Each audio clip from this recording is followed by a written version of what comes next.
في ذكرى رحيل شهداء الأهلي، الزمالك الإعجازي بيفوز على النادي المصري بنتيجة 2-1 وبيتصدر مجموعته في الكونفدرالية الأفريقية. الزمالك بيفوز بهدفين سجلهم حسام عبد المجيد من ضربة جزاء ومن ضربة ركنية. الفريق ده بصراحة أنا مش عارف أقول عليه إيه. يعني كل ما أنت تحس إن أنت الفرقة دي خلاص هتنتهي، هتندثر، هتختفي، مش هيكون لها وجود، بأي قائمة لعيبة، بأي مدير فني، بأي بدلة، بناشئين، بأحسن لعيبة، ممكن يخسر بطولة وأنت داخل شايف إن هو ضامن يكسبها. زي نهائي القرن النهاردة بيلاعب النادي المصري اللي عنده احتياطي جودته كلعيبة أكبر من جودة اللعيبة اللي موجودة في الملعب في الزمالك نفسه.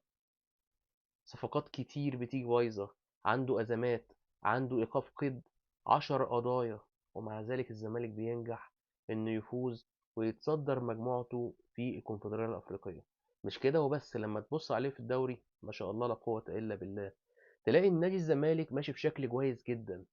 فرق ما بينه وبين النادي الأهلي اللي عامل تدعيمات مهولة، جايب تريزيجيه وجايب زيزو، بيدي لكل واحد فيهم نص مليار في عقده، تلاقيهم أقل من النادي الأهلي بنقطة، وراه على طول ترتيب الدوري.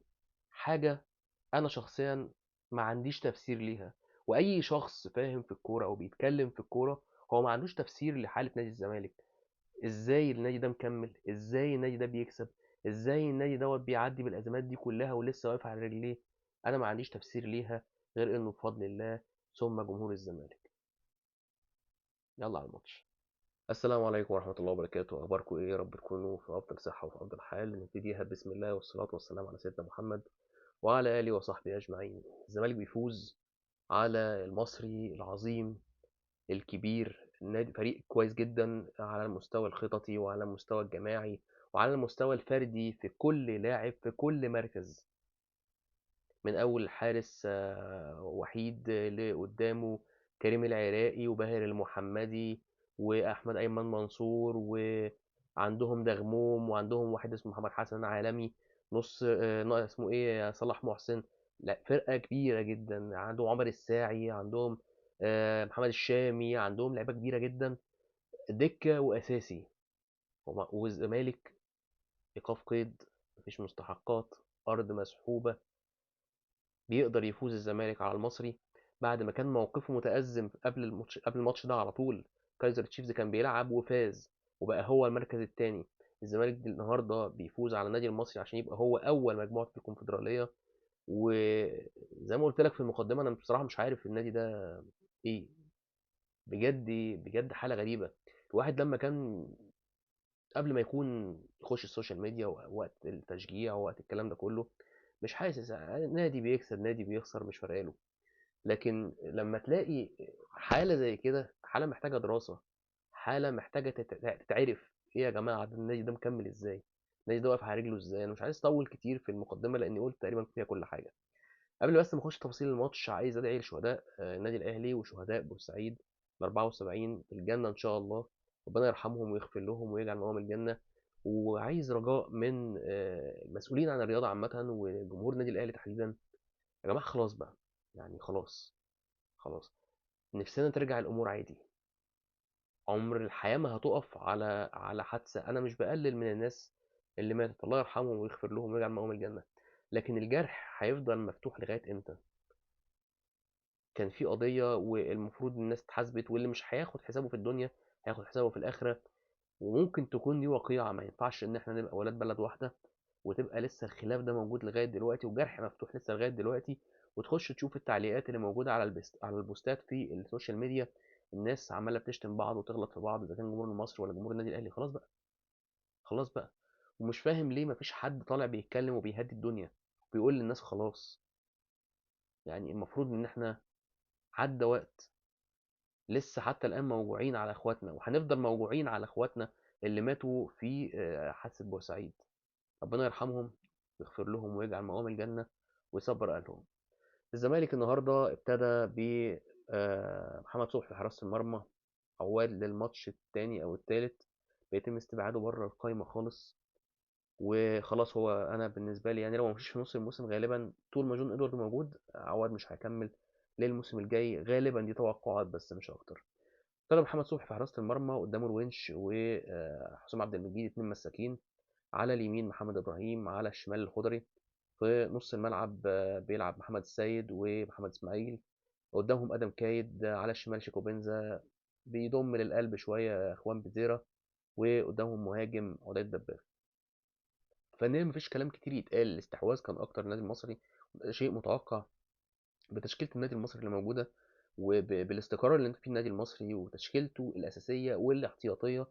فالطبيعي جدا ان انت تتوقع ان الماتش دوت يخلص النادي المصري مرتاح. لكن اللي لاحظته كمان بعد ما رجعت شويه ناس، حتى يعني حظه وحش جدا الزمالك الفتره الحاليه، ان انت عندك غيابات وعندك اصابات غير عاديه. ما تعرفش المشكله فين، هي في الجهاز الطبي ولا في الجهاز الفني ولا في احمال ولا في... مش فاهم بصراحه. حتى دونجا النهارده لسه راجع واتصاب برضه هو كمان وغالبا هيغيب. محمد اسماعيل عنده انذار النهارده. الحكم يا جماعه كان سيء قوي، كان سيء جدا.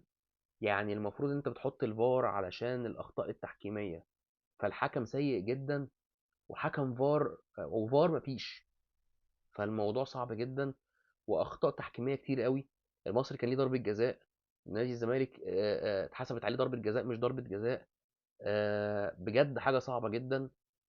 يا تدخل فار يا تجيب حكم عدل، لكن لا حكم عدل ولا فار موجود.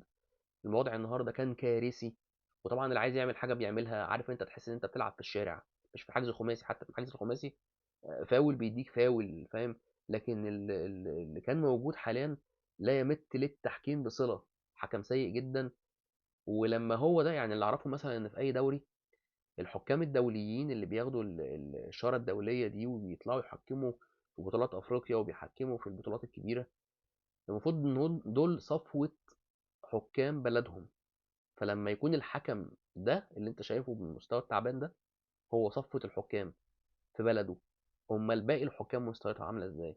هل هي واسطة؟ هل هي كوسة؟ ما تعرفش بقى. عايز يعني أنا مش عايز أخش في تفاصيل تخص الموضوع دوت، لأن كل اتحاد أدرى بنفسه. بس يعني انا مش فاهم لغايه دلوقتي دوري الابطال والكونفدراليه ليه لغايه دلوقتي ما يدخلش فيهم فار.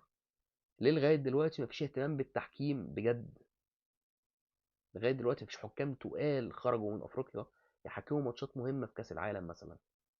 احنا بنجيب الحكام من اوروبا عندنا هنا. نفسي اشوف خمس ست سبع تمن حكام مش في مصر. يعني انا عارف الحكام الدنيا في مصر ماشيه ازاي وعامله ازاي والخدمه عامله ازاي، ودي من الاسباب اللي مخليه التحكيم المصري مش رانك. ما علينا، مش هتكلم كتير في موضوع التحكيم. بس المصري اتظلم والزمالك اتظلم، والماتش بالحماس وبالقوه وبالنديه اللي كانت موجوده والديربي اللي كان موجود ده كان يستاهل حكم افضل من كده. ضربه جزاء لشيكو بنزا هي ضربه جزاء فعلا، مفيش خلاف عليها. انا قلت لك بس هي ضربه الجزاء بتاعت النادي المصري هي بس اللي انا شايفها مش ضربه جزاء. ولكن كان في ضربه جزاء للمصري لصالح دغموم على شيكو بنزا. تمام. فاللي هو المفروض ليهم ضربة جزاء دي قصاد دي. بس طبعا احنا حساباتنا كجمهور ممكن نقول كده، لكن في العادي لا. سجل حسام عبد المجيد ضربة الجزاء بتاعت الزمالك، وسجل صلاح محسن ضربة الجزاء بتاعت المصري. تعادلوا 1-1 الشوط الأولاني. الشوط الثاني كرة ثابتة بيلعبها كورنر آدم كايد، بتنزل قصاد الجون بيطلع غلط بيشوطها عضية دباغ في الجون. الجون التاني هو اللي بيخلص عليه الماتش. مبروك للزمالك وهارد لك للنادي المصري. واتمنى ان هو كمان يعني لو الزمالك صعد اول، اتمنى ان النادي المصري باذن الله ان هو يصعد تاني. آه... الله يرحم شهداء النادي الاهلي ال 74 ويغفر لهم ويجعل معاهم الجنه. واتمنى يا جماعه يعني في نهايه الفيديو نفسه ان اقول لك خلاص بقى، يعني هو خلاص يعني حلو قوي كده. زعل وخصام وبعد. واتمنى ان الاهلي يرجع يلعب في النادي المصري في بورسعيد وهكذا يعني الحياه ترجع طبيعيه. الموضوع بقاله كتير قوي. الحلقه خلصت. مبروك لنادي الزمالك. شكرا ليكم. سلام عليكم.